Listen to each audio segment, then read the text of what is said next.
Alors, concernant ce qui s'est passé, c'est vrai que je pense que c'est toute la Guadeloupe qui est sous le choc, qui s'est réveillée, qui s'est endormie, qui s'est réveillée sous le choc.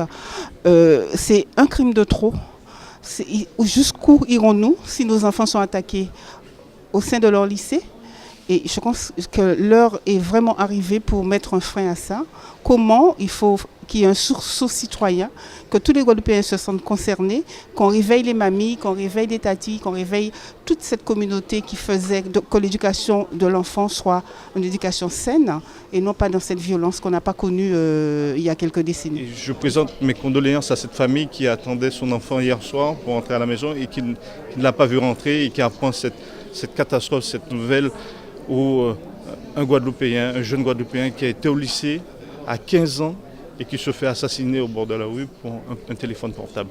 Donc je pense que, mes chers Guadeloupéens, il est temps de réagir, que chacun à son niveau puisse prendre ses responsabilités pour trouver des solutions et qu'on n'ait plus à entendre ce genre de choses en Guadeloupe. Vous avez raison, la Guadeloupe est endeuillée et c'est avec une profonde émotion que j'ai été informé de l'agression mortelle dont a été victime le jeune Johan à la sortie de son lycée alors qu'il s'apprêtait à prendre le bus pour rejoindre de sa famille. Donc beaucoup d'émotions mais aussi beaucoup de révolte par rapport vis-à-vis de cet acte inacceptable.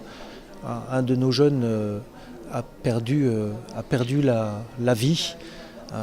C'est un véritable drame pour tous les Guadeloupéens, pour le préfet de la Guadeloupe. Et cela renforce ma détermination à engager les services de l'État dans cette lutte contre l'insécurité en amplifiant notre présence sur le terrain et à s'engager dans une mobilisation collective avec tous les élus pour développer notre partenariat et avoir cette coproduction de sécurité sur laquelle nous travaillons depuis plusieurs jours déjà. J'en ai parlé et j'ai rencontré déjà sur le sujet le président du conseil régional, la présidente du conseil départemental, le président de l'association des maires, les maires de la zone de sécurité prioritaire. Je continue bien sûr à rencontrer et à me rendre vers les maires pour parler de cette nécessaire coproduction de sécurité et nous nous apprêtons à réunir l'ensemble des maires ici en préfecture lundi prochain pour vraiment consacrer notre mobilisation collective. Donc le ministre de l'Intérieur a annoncé ce matin qu'il viendrait en Guadeloupe pour appréhender concrètement la situation à laquelle nous sommes confrontés et pour nous accompagner dans cette lutte que nous menons contre la délinquance.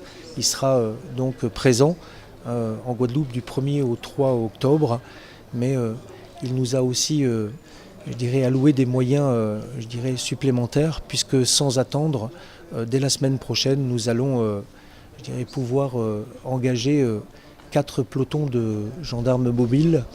C'est une réponse immédiate pour amplifier notre présence sur la voie publique au sein de la zone de sécurité prioritaire au moment et dans les lieux les plus sensibles.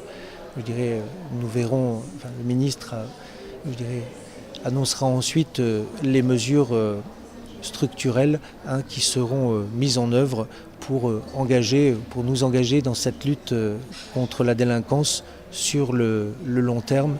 Mais il était vraiment important que nous puissions donc amplifier notre présence sur la voie publique pour lutter contre cette délinquance.